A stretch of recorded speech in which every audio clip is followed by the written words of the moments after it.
What's up, guys? So today's video we're going to be looking at Vedic Zodiac, which comes from, and this is technically a part 2 from my tropical and sidereal astrology video. That one was sort of getting the basis of the differences between the two out of the way, so that we understood why there was a difference between this zodiac we're going to be looking at today and the commonly accepted Western one, because they use the same zodiacs, the same constellations. So just to recap, in case you haven't seen that one, traditional Hindu astrology, also known as Vedic astrology, it uses the Sidereal system, which accounts for the precession of the equinoxes using a system of corrections, which allows it to be more accurately reflective of astronomical trends than the tropical zodiac, which sticks with 0 degrees of Aries as being the vernal point, where the sun would be located during the March equinox. By sort of contrast to that, obviously the sidereal one actually waits for the March equinox itself, which can be earlier in the month than later, and so it sort of uses corrections to make sure that it's lined up there. And even though our calendar system, the generally accepted Gregorian, even though it's still got the leap year to make sure that we sort of balance out the fact that we've got like that quarter day, it's not a perfect 0.25 at the end of that. If you actually look at the things, it's like 0.24 something. It's a completely irrational number, meaning that there is still, even though you're rounding it up, there is still some variance in that. And this zodiac uses its own corrections to determine when the vernal equinox, the spring equinox, is, and that's when it starts counting the first of Aries, if we're going to use the zodiac signs as month names here, so that we can understand. So while the first of Aries for the tropical is, like the 20th of March or something, it might be as early as the 1st of March, depending on when the equinox is, for the sidereal. Okay, so what are the signs called? Because we know what they're called in English, and where they sort of derive from European astrology, but we're talking about India here, which is, further east sort of thing than, like it's sort of, it's east of Europe, but it's not so far east that we're now looking at Chinese astrology. And there was an introduction, and they do use the same signs as I said. So here are their names. Aries is Mesa, which I think is funny. Anyone who's played the game Portal will know that the rival to Aperture Science was Black Mesa, which literally just means, now that you know, black sheep. Kind of funny. Going back and playing Portals, anytime I see a Black Mesa sign, it's going to make me laugh. Taurus is Vrasaba, and I hope I'm pronouncing that correctly. I don't want to be inadvertently offending anybody who actually does speak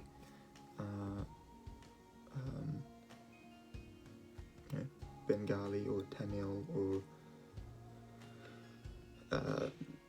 Punjabi or any of those ones. And they are all on this table, on this page. I'll link below if you want to have a look. Those languages are there, and their names are written out in those languages, if you want to have a look. Gemini is Mithuna. Cancer is Kaka, which I find hilarious, because the mythological creature that Cancer is based on is the crab Karkanos. So it's basically just like a nickname for Karkanos, like kaka, means crab. I thought it was funny. Leo is Simha, which Simba, the lion, makes more sense now. Virgo is Kanya, and I'm like 99% sure that this is my Vedic sign, and I'll explain what it means in a second, because my tropical one is Libra, and they are obviously not the same sign, because Libra is Tula. Scorpio is Vrasika, I think. There's like Vrscika with like accents and stuff on it. But Vrasika, again, I hope I'm pronouncing it right. Anything starting with the VRS is just throwing me off. Sagittarius is Danusa, Capricorn is Makara, Aquarius, Kumbha, and Pisces, Mina. Alright, so now that we know that little bit of trivia, the dates, just to sort of give you an idea on the variance as it currently stands. So, if you're born between May 15 and May 21, your sign is an Aries on both. Is that correct?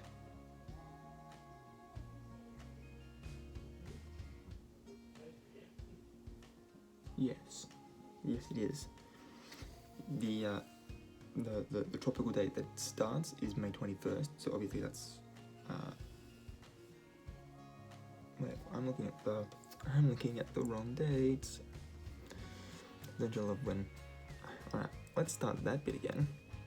Just made a fool of myself with the facts right in front of me too, so he's stupid. So there is currently about a 4 to 5 day difference. Leo currently has the largest one with 6 days. Yeah, so there's an average of about a 5 day difference between the two. So by the tropical zodiac, if you're born in its last 5 days, your signs are the same. You don't have to worry. But the rest of us, born in the other maximum of 26 days, we have different signs in both. So the sidereal dates for Aries start at April 15th, which April 15th, yeah, which is almost at the end of the tropical. So the tropical zodiac sits here and the sidereal starts here.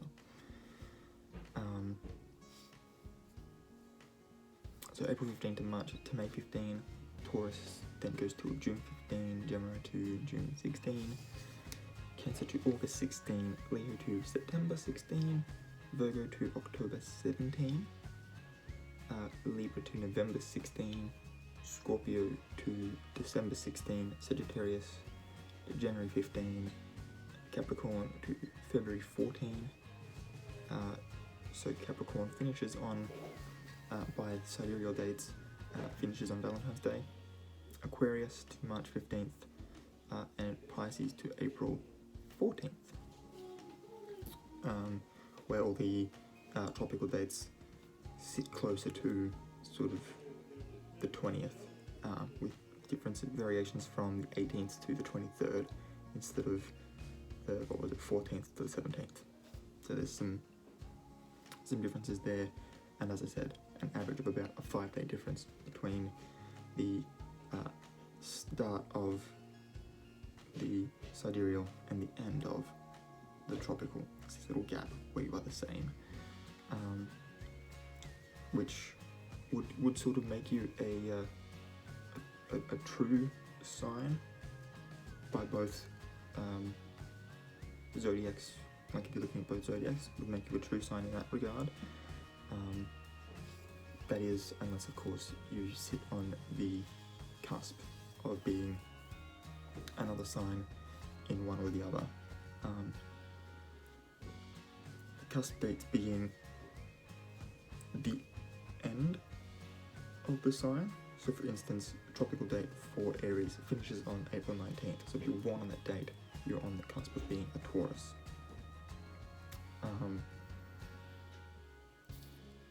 So if you're born on that date, you would also have some Taurus, but would otherwise sort of still be sitting in being a true Aries. Which is why these things get nice and fun and confusing, because you can have, by a tropical standard, for me, for instance, I have Libra traits as my sun sign. I'm pretty sure that's the one. Pretty sure that's what I'm talking about. And then my sun sign on Sidereal is Virgo, so I would have both traits, despite the fact that according to the tropical zodiac, my birthday is like 2 weeks. Like my birthday's like perfectly in the middle sort of thing of Libra. So I'm not anywhere near either cusp according to the tropical, but by putting the sidereal date in as well, I get some Virgo traits as well, which helps you to sort of layer it up. So you got your tropical, your sidereal or Vedic sign in there. You can then put in your Chinese date and all the other ones, and you'll very quickly find out that because of the different dates and stuff, that it does actually sort of point to, and you'll find that all of these signs have some parts that overlap, and in that one little spot in the middle of this big Venn diagram that you end up drawing for yourself is your personality, with sort of the flower petals connected to it, I guess. When you're looking at like a Venn diagram, there's like little petal sort of shapes, being other things that are you but not as much, and then the main circle parts being parts that aren't you. But yeah, eventually I will draw up my own and show you what I'm talking about, because I'm not crazy, not yet at least. But that's all I've got for this video. If you enjoyed it, please give it a thumbs up. Don't forget to hit the subscribe button if you want to see more videos from me, and the notification bell if you want to be notified when I upload new ones. Links will be in the description, and until next time guys, keep your heads screwed on.